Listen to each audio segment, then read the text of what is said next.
Bismillahirrahmanirrahim. Assalamualaikum warahmatullahi wabarakatuh. Waalaikumsalam warahmatullahi wabarakatuh. Salam sejahtera untuk kita semua. Bertemu lagi bersama saya Das Mahazir ZA MKEP, Wakil Ketua DPD PPNI Biren Bidang Informasi dan Penelitian. Nah, kita dalam jilid yang ke-9 ini kita akan berbincang-bincang tentang stroke ya, di mana stroke ini menjadi penyebab utama nomor 2 di dunia, penyebab kematian. Dan hari ini saya sudah ditemani oleh narasumber yang luar biasa sekali ya. Sudah hadir di tengah-tengah kita hari ini seorang dokter spesialis ya, spesialis saraf dan expert di stroke juga. Dan hari ini malam ini juga saya ditemani oleh Ketua DPD PPNI Biren Bapak Nasmir Zaltawi yang selalu setia ya mendampingi, mengarahkan dan membantu setiap proses terjadinya Caper Podcast ini. Nah, sahabat Caper, sebelum kita memulai berbincang-bincang ini, mari kita sapa dulu narasumber kita. Sudah hadir di tengah kita hari ini Bapak Dr. Minar Musyari, spesialis saraf. Beliau lahir di Langsa ya, dan sekarang sudah bertempat di Biren, Pak ya. Iya. Selamat malam, Pak. Selamat malam. Ya. Perlu kami sampaikan sahabat Caper, beliau ini merupakan dulunya wakil direktur bidang pelayanan medis ya, dan sekarang beliau ini menjabat sebagai wakil ketua Perdosni Aceh ya, dan juga Dewan Pakar IKMI Biren ya. Nah, kemudian juga ketua Ikatan Alumni Fakultas Kedokteran Unsia itu cabang Biren. Masih banyak lagi capaian-capaian beliau yang tidak mungkin kita sebutkan satu persatu, yang itu menghabiskan banyak waktu ya. Yang beliau ini sebetulnya luar biasa sekali ya sibuknya, tapi malam ini sudah mampu kita hadirkan di Caper kita yang luar biasa. Mudah-mudahan ini memberikan manfaat untuk kita semua. Dan selamat malam juga Pak, sudah hadir ya. Di samping kesibukannya, beliau ini merupakan wadir juga ya, Ketua DPD kita ya, selalu setia. Nah, Pak Dr. Minar ya. Jadi hari ini malam ini kita akan berbincang-bincang sedikit tentang stroke ya. Nah, banyak sekali isu-isu ataupun mitos-mitos yang berhembus di kalangan masyarakat itu sendiri ya. Tentang stroke ya, banyak sekali misalkan anggapan-anggapan yang salah. Nah, di sini dokter yang sudah begitu mendalami ya, Pak Tua ya, begitu mendalami tentang stroke. Apa sih stroke itu sendiri? Maksudnya bagaimana tanda dan gejalanya itu? Terima kasih Pak Azir, Pak Mirzal, Ketua PPNI. Yang pertama sekali, hari ini merupakan kebahagiaan bagi kami secara organisasi maupun secara pribadi dokter spesialis saraf berkesempatan untuk sosialisasi tentang stroke. Karena stroke ini saat ini menjadi kecemasan dunia. Iya. Iya, apalagi Indonesia. Tentu Indonesia penyebab utama, Pak. Iya, jadi stroke penyebab utama disabilitas, cacat ya. Jadi yang kedua penyebab utama kematian. Iya. Ya, jadi makanya saat ini stroke menjadi prioritas utama. Ya, salah satu prioritas utama dari semua Kementerian Kesehatan di dunia untuk melakukan pencegahan. Iya. Selanjutnya yang menjadi pertanyaan, apa itu stroke? Iya, betul, ya, betul. Jadi stroke itu adanya bagian otak yang tidak berfungsi akibat tidak mendapatkan oksigen atau nutrien makanan akibat gangguan aliran darah ke otak. Jadi stroke itu penyakit akibat gangguan aliran darah ke otak. Kalau bagian otak tidak berfungsi bukan karena gangguan aliran darah, itu bukan stroke. Ya. Jadi ada bedanya berarti dengan penyakit serangan. Kalau serangan jantung tiba-tiba ada hubungan dengan stroke. Jadi sesuai definisi, jadi stroke ini ke otak, gangguan aliran darah ke otak. Jadi stroke hanya gangguan aliran darah ke otak. Jadi kalau misalnya ke jantung udah beda lagi, ada serangan yang beda lagi. Jadi mungkin itu Pak menjadi perhatian utama di seluruh dunia. Ya. Nah, ini kan dokter tadi bilang bahwa stroke ini adalah gejala ya, maksudnya hambatan aliran darah ke otak ya. Itu bisa ditandai dengan, ada nggak tanda-tanda gejala mungkin yang dirasakan oleh tubuh, Pak ya? Iya. Jadi kan kita sebagai manusia ini bisa merasakan loh, maksudnya gimana gejala awalnya Jadi orang awam kan nggak tahu nih Pak, seperti misalkan orang-orang kampung ya gitu kan, dokter kan. Jadi mereka nggak paham maksudnya tanda dan gejala itu gimana sih, maksudnya awalnya sehingga tiba-tiba sudah terjadi stroke, kerusakan, stroke. Gitu. Jadi yang perlu kita tahu yang pertama, di otak itu ada daerah pemetaan tubuh. Jadi seluruh tubuh diatur di otak. Ya, kalau dulu kan kita mikirnya otak itu hanya untuk berpikir. Orang nggak waras, gangguan otak. Jadi sebenarnya nggak itu. Gerak motorik juga diatur di otak. Di otak. Badan manusia. Iya, kalau istilahnya di komputer prosesor ya, prosesor atau motherboardnya ya. Kalau hilang prosesornya kalap semua. Iya, jadi ada bagian otak yang mengatur gerak tangan. Ada bagian otak yang mengatur gerak kaki. Baik, jadi gitu juga untuk rasa. Jadi ada bagian otak yang mengatur untuk rasa ya. Ya. Jadi umpamanya gini, tangan kanan, kaki kanan diatur oleh otak di bagian kiri. Begitu juga sebaliknya, tangan dan kaki kiri diatur oleh otak bagian kanan. Jadi dia untuk fungsi motorik ini menyilang. Jadi tergantung di mana letak dari gangguan aliran darahnya. Jadi kalau aliran darahnya kena di otak sebelah kanan, pasti dia akan lemah lengan, tangan dan kaki kiri. Begitu juga sebaliknya. Bagi masyarakat yang pertama, Kementerian Kesehatan udah mensosialisasikan tanda-tanda untuk stroke. Jadi singkatnya segera ke RS, segera ke rumah sakit. Bila jadi yang merasakan gejala-gejala. Ya, jadi singkatannya segera ke RS. Jadi yang pertama senyum. Apabila kelihatan bahwa senyumnya udah tidak simetris, nggak rata, jadi umpamanya tertarik ke kiri, tertarik ke kanan, itu udah mereng, itu lebih waspada. Yang kedua gerak. Apabila ada lemah sebelah tangan kanan, kaki kanan lemah atau sebaliknya, segera ke rumah sakit.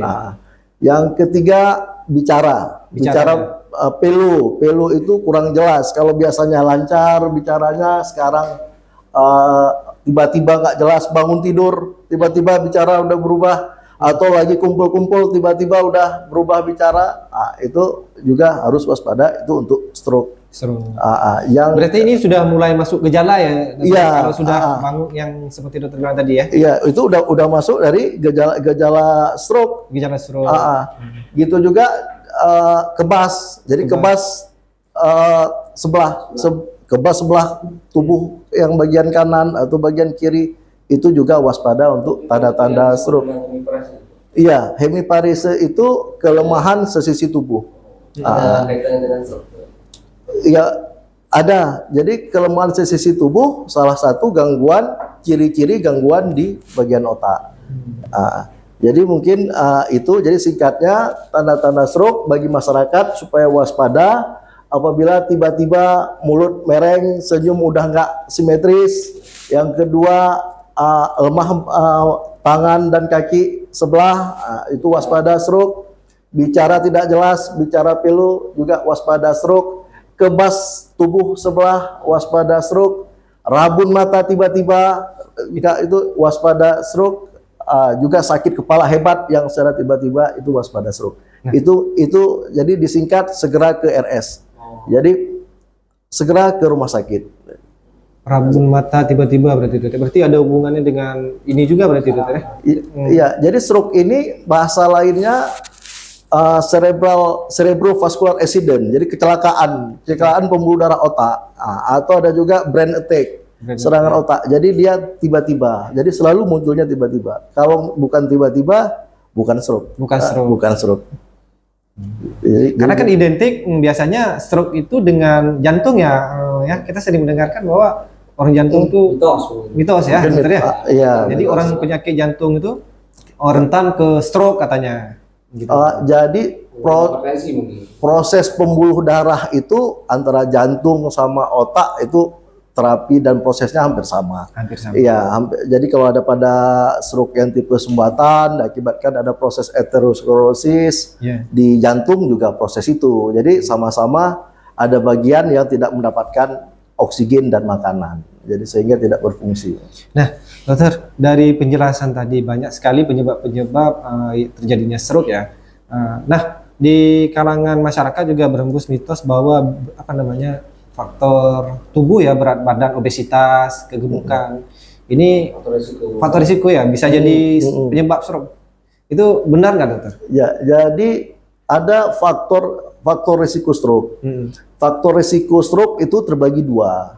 Ada yang modifiable risk factor, faktor risiko yang bisa dimodifikasi.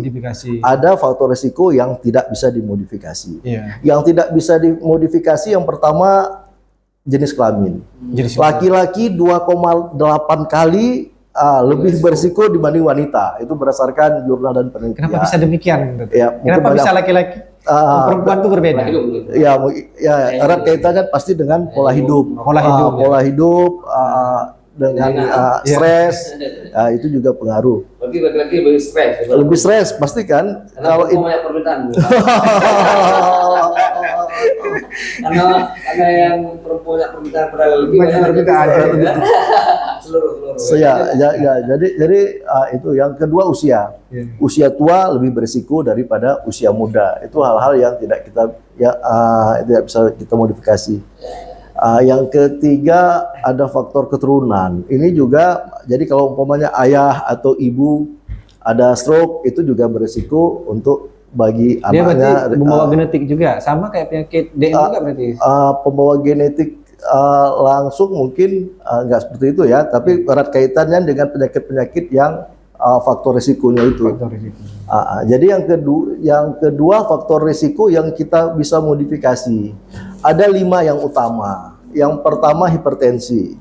Hipertensi ini faktor risiko utama untuk stroke, baik stroke sumbatan atau stroke perdarahan.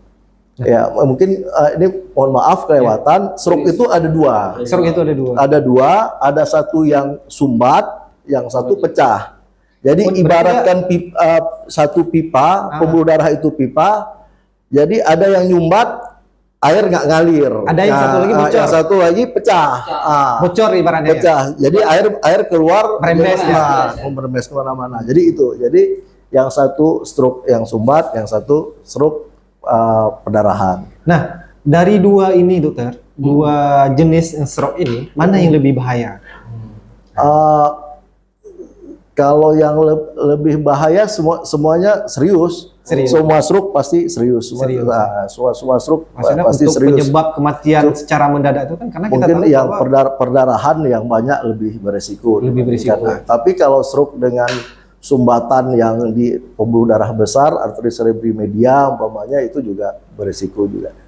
Ya, jadi tergantung kepada daerah di mana yang kena dan penyakit yang penyerta lainnya.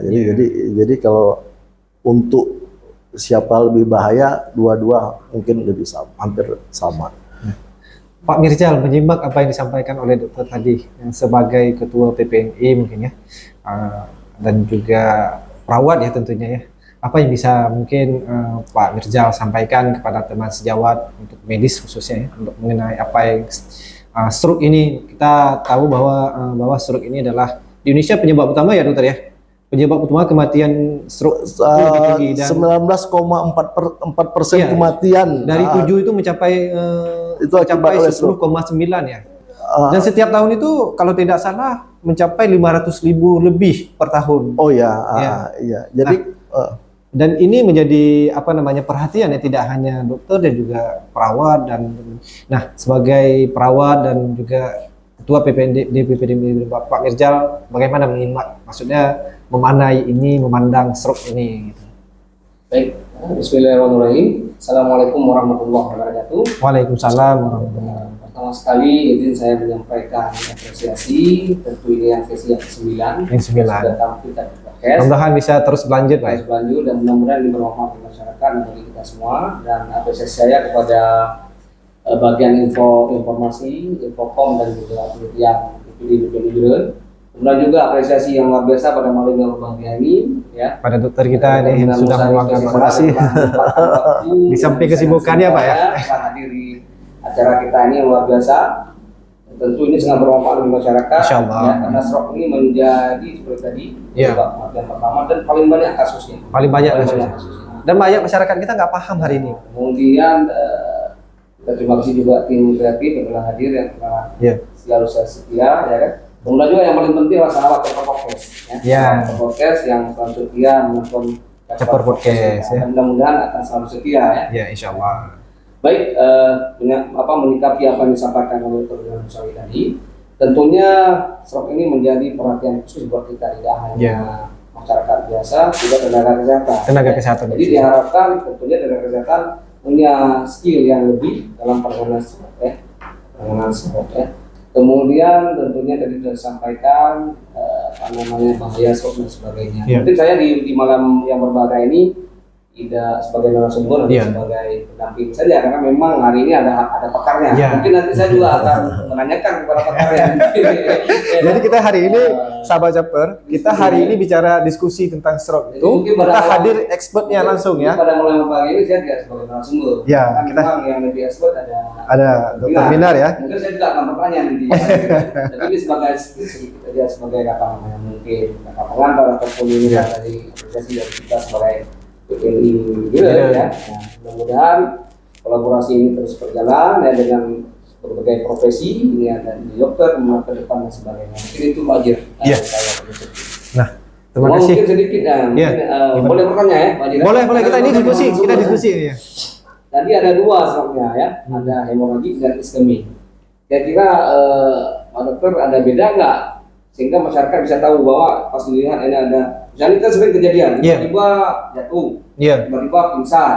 Bisa nggak kita kenali apakah ini stroke iskemik atau hemoragik atau memang harus diperiksa secara khusus? Ya, jadi terima kasih.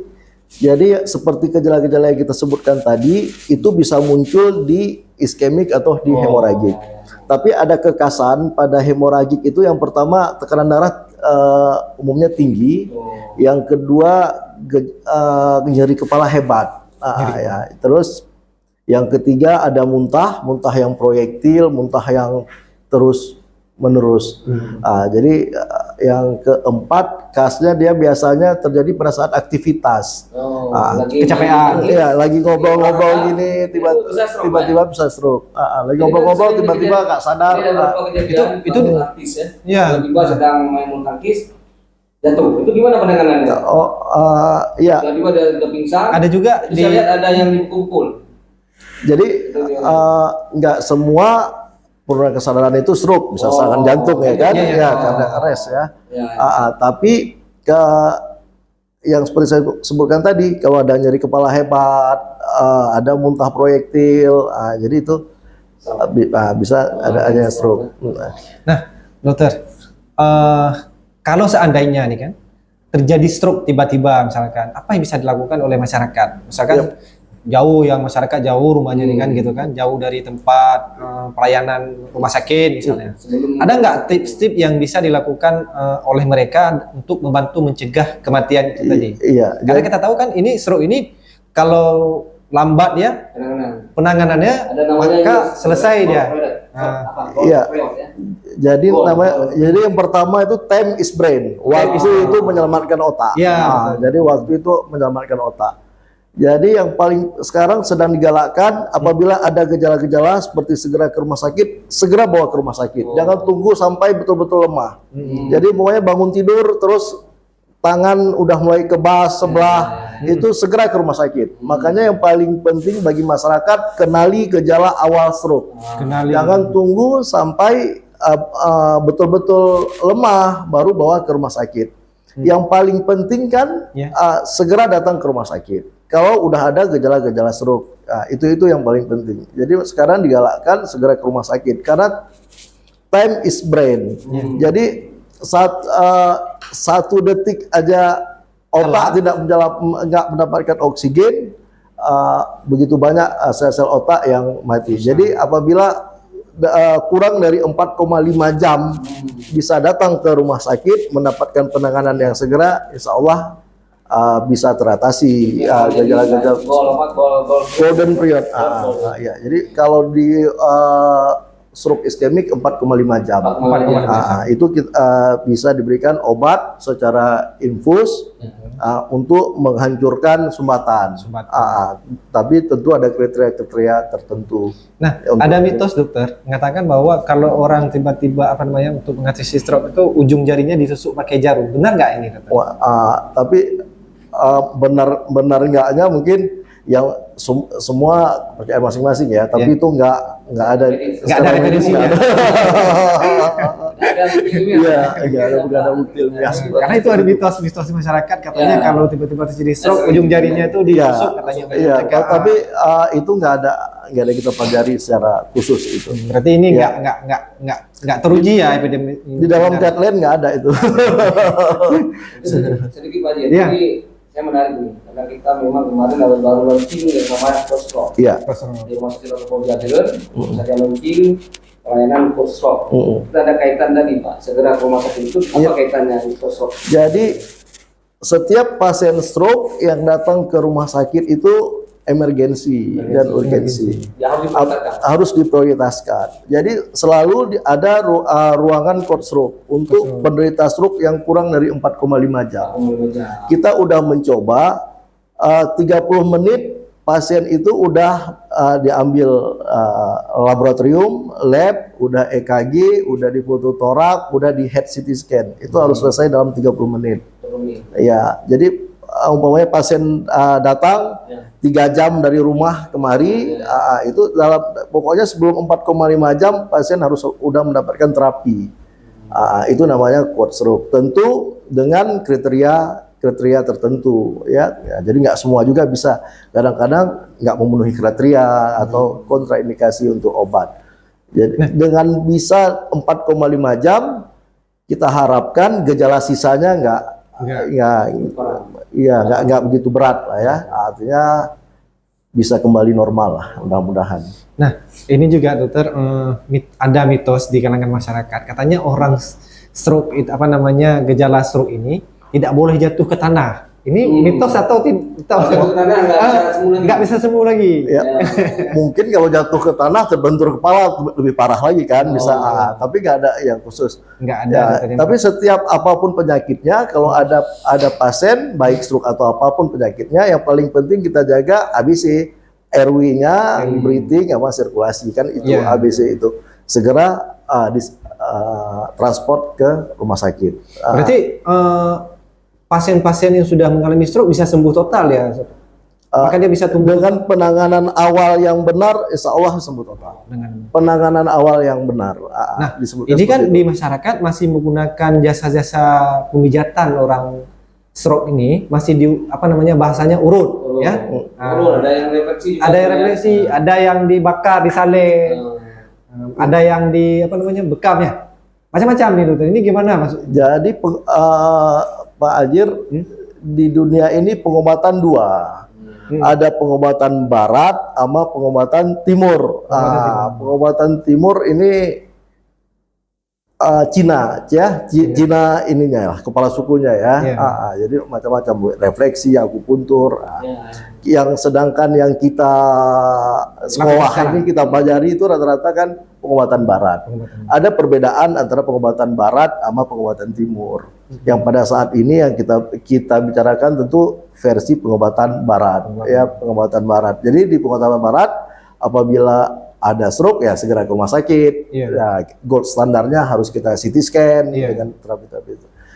Untuk akut harus segera ke rumah sakit. Itu untuk fase akut. Tapi kalau untuk rehabilitasi udah pasca stroke, untuk akupuntur umpamanya itu juga udah dibenarkan ya. Ada di dalam berbagai jurnal juga dimasukkan bahwa akupuntur atau refleksi ya bisa menurut saya itu bisa. Itu Pak yang sering terjadi kan, malah tadi yang di saat kejadian tadi lemah tadi Iya. tidak terdeteksi, tidak terpantau bahwa itu tanda stroke. Ini yang bahaya Pak ya. Iya. Malah tidak segera dibawa rumah sakit, malah diurut dibawa Diurut. rumah urut. Ini yang jadi Malah jadi lebih fatal lagi kejadian. tadi yang tadi udah terlewatkan kan. Makanya sekarang kan ada semua puskesmas itu ada germas untuk kita sosialisasikan tanda-tanda awal stroke. Yang paling penting tanda dan gejala awal harus dikenali sama masyarakat. Ya, seperti segera ke rumah sakit, senyum, gerak, bicara, ya mata rabun atau sakit kepala hebat, itu segera ke rumah sakit. Berarti poinnya yang perlu kita ingat bahwa setiap masyarakat itu harus mengenali Gejala awal stroke ini. Iya. Nah, mungkin ini yang bisa kita lakukan, dokter ya, untuk sosialisasi ya. Sosialisasi. Apalagi, kita juga di stroke ini kan ada hari peringatan stroke sedunia ya. Iya, tanggal 29 Oktober. 29 ya. Cocok Pas lah kali ini kita iya. membicarakan tentang stroke dan Iya. momennya nanti di 29 Oktober. 29 Oktober. Bulan pernyataan stroke. Bulan pernyataan Ya, stroke. Oktober. Jadi memang adanya media-media seperti ini sangat bermanfaat bagi masyarakat Iya. untuk bisa mensosialisasikan, mengetahui apa gejala awal Gejala dari stroke. stroke. Karena Ya. mencegah itu ya, dokter ya, Mencegah tentunya pasti dengan lebih baik. Jadi Sedikit lagi Gimana? terkait dengan waktu tadi Pak, golden period ini kan 4,5 jam. Ini tentunya Waktu yang Pak sebentar Adi ya? sampaikan tadi. Jadi kan ada masyarakat kita yang mungkin agak jauh dengan pelayanan kesehatan, ya kan? Iya. Dia sudah kenal mungkin, tapi untuk mengakses itu juga agak susah. Mungkin ini juga perlu ini Pak, ya. Perlu ada perhatian dari apakah puskesmas ataupun dinas kesehatan bagaimana ini bisa mempercepat akses bagi masyarakat yang sudah stroke ini ke rumah sakit ya, untuk mendapatkan pelayanan Iya. yang Kalau di puskesmas mungkin tidak bisa Pak. kalau yang untuk itu harus di rumah sakit yang ada CT scan, yang ada CT scan. seperti code stroke itu. Kalau di kota kita ini ya di rumah sakit Dr. Forjahid. Sakit Dr. Biren. Jadi mungkin ada semacam apa lah bagaimana dikondisikan sehingga pasien-pasien yang lebih cepat mendapat penanganannya. Harus ada sebuah sistem jaringan terpadu mungkin ya. Ya, Karena masyarakat ini bisa segera ke ke rumah sakit untuk mendapatkan pelayanan yang tepat ya. Tapi ini tentu peran yang sangat penting adalah peran di puskesmas karena Ya. memang dari rumah sakit ke puskesmas itu ini di luar apa namanya itu di luar rumah sakit itu kan yang ini puskesmas atau dinas kesehatan. Iya. Kalau yang di rumah sakit baru tanggung rumah sakit Pak, ya. Iya. Jadi fungsi rumah sakit ini lebih ke rujukan ya. Mungkin itu juga perlu perhatian Pak Ajir. Nah, ini tentunya membutuhkan perhatian yang lebih ya dari tidak hanya ini ya. Dari decision maker di sini, apakah dari pemerintah daerah dan sebagainya, mudah-mudahan, untuk mengurangi, mencegah peningkatan tadi Pak ya. Iya. Karena memang stroke ini paling penting tadi disabilitas. disabilitas ya. Itu mungkin dari Dan penyebab utama juga kematian ya. ya. Nah, dokter, ini apa namanya? Mungkin ada yang mau disampaikan lagi mengenai stroke karena apa namanya untuk masyarakat lebih luas, lebih mengenal ya mungkin ya. Kita kembali lagi kepada penting, kepada step yang tadi. Poin yang memang harus Ya. Jadi diketahui sebelum masyarakat. kita tutup diskusi ini mungkin ada satu tip karena seperti yang kita sampaikan tadi Pak Mirjal bahwa masih banyak masyarakat kita yang hari ini untuk mengakses layanan itu susah karena faktor mereka tinggal jauh dari rumah sakit mungkin kan ataupun apa namanya banyak faktor lah. dan pelayanan Nah, ada nggak tip yang bisa dilakukan oleh anggota keluarga untuk mencegah apa tadi waktu golden period itu untuk menambah durasi dari 4,5 bisa nggak jadi tambah 10 gitu dokter? Kalau nambah waktu itu nggak bisa, Nggak bisa, karena dokter.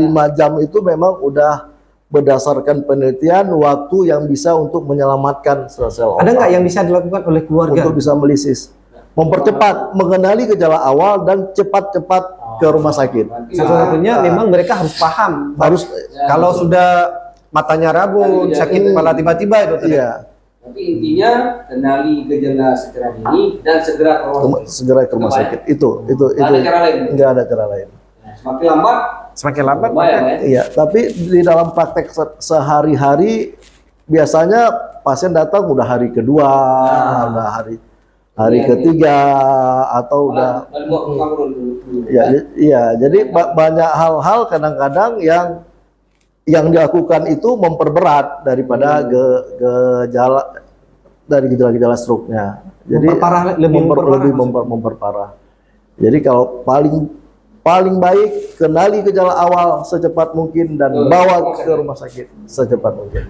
Jadi lagi mendengar pasca stroke, ya kan? Pasca stroke sering kita lihat ada yang tadi mungkin stroke-nya ada ini Pak, ada yang ringan, ada yang itu, ada pengorbanan, ya mungkin ya. Kemudian setelah pasca stroke ini sering kita jumpai ada saudara-saudara kita yang sudah tidak normal kembali, misalnya jalannya cacat tadi ya, dan sebagainya kan. Itu gimana mentreatmentnya pasca stroke ini? Mentreatmentnya apakah mentreatmentnya sudah cacat seperti itu ataupun supaya jangan kembali, karena kan ada stroke berulang Pak. Iya. Jadi terima kasih Pak Mirjal. Jadi bagi masyarakat yang paling penting yang pertama kenali gejala awal itu masuk dalam stroke iskemik akut. Stroke akut ya. Lewat 7 hari menjadi stroke pasca akut. Stroke pasca akut apa yang kita lakukan? Yang pertama rehabilitasi medis. Jadi umpamanya ada lemah tangan kaki kiri, kita lakukan latihan, lakukan fisioterapi sama tenaga yang benar. Yang kedua kontrol faktor resiko. Kontrol faktor resiko itu apa? Umpamanya kan faktor resiko yang bisa kita modifikasi hipertensi, minum obat hipertensi yang sudah teratur. Cegah jangan sampai tensi naik. Tentu ada beberapa ya, stres, makanan, tidur cepat dan banyak pikiran. Yang itu salah satu faktor risiko. Yang pertama hipertensi, yang kedua merokok. Kalau pasien tetap merokok, pasti dia menjadi faktor risiko lagi, makin cepat dia kena stroke lagi. Jadi kalau faktor risiko itu harus stop, rokok, stop. Yang ketiga DM, gula. Jadi harus minum obat gula setiap hari. Kalau nggak minum, dia akan mempercepat stroke ini kembali lagi, yang berulang itu. Yang ketiga kalau ada penyakit jantung, tentu itu penyakit jantung udah ke ahlinya lah ya. Jadi harus minum obat itu. Yang kelima kolesterol. Jadi tentu harus jaga makanan, minum obat. Jadi yang paling penting pencegahan primer itu orang sehat jangan sampai kena stroke. Pencegahan sekunder orang yang udah kena stroke jangan sampai berulang lagi kena stroke. Karena stroke ini kalau udah datang sekali dia akan kembali lagi kalau faktor resiko tidak kita kontrol. Nah, ada nggak kemungkinan sembuh total? Semua yang menyembuhkan Allah, kita ikhtiar. Menurut ilmu ini riset. Ada nggak berapa persen bisa sembuh total, berapa persen yang kalau yang riset yang berapa persen sembuh total itu mungkin saya nggak mendapatkan data, tapi semua tingkat disabilitasnya tergantung penanganan awal. Penanganan awal. Jadi kalau cepat kita bisa mendapatkan masuk kurang dari 4,5 jam tadi, bisa dapat obat, insya Allah bisa sembuh total. Tapi kalau datang ke rumah sakit 2 hari, udah sama sekali nggak bisa bergerak, mungkin tingkat kembalinya agak minim dan perlu waktu ya. Yang paling penting semua harus sabar, kita berikhtiar, Allah yang menyembuhkan. Jangan lupa berdoa. Ya, selalu harus berdoa. Ada juga ini kan terkait umur, ya kan? Ada yang tadi umur sangat tua juga. Jadi apakah orang-orang muda seperti kita ini bisa terkena stroke? Bisa. Jadi karena makanya saat ini stroke ini menjadi kecemasan nasional, kecemasan dunia saat ini. Karena faktor gaya hidup, faktor makanan kita, faktor gaya hidup kita, olahraga kurang, kemana-mana naik kendaraan bermotor, makan yang enak-enak, tinggi lemak, ya. Nyari kenduri. Semua ajaran kenduri. Pasti semua beresiko. Jadi yang paling kita takutkan kan stroke pada usia-usia produktif ini. 30 tahun punya anak masih kecil, udah nggak bisa bekerja lagi, tentu beban bagi dia, bagi keluarganya, bagi anak-anak masa depan anak-anaknya. Jadi usia muda tidak menjamin tidak stroke. Nggak menjamin. Karena faktor resikonya itu ya bisa nggak Jangan mager lagi. Ya, ada beberapa kejadian juga dokter. Anak muda tidur tiba-tiba nggak bangun lagi. Udah habis. Apa mungkin kita stroke juga ya? Iya.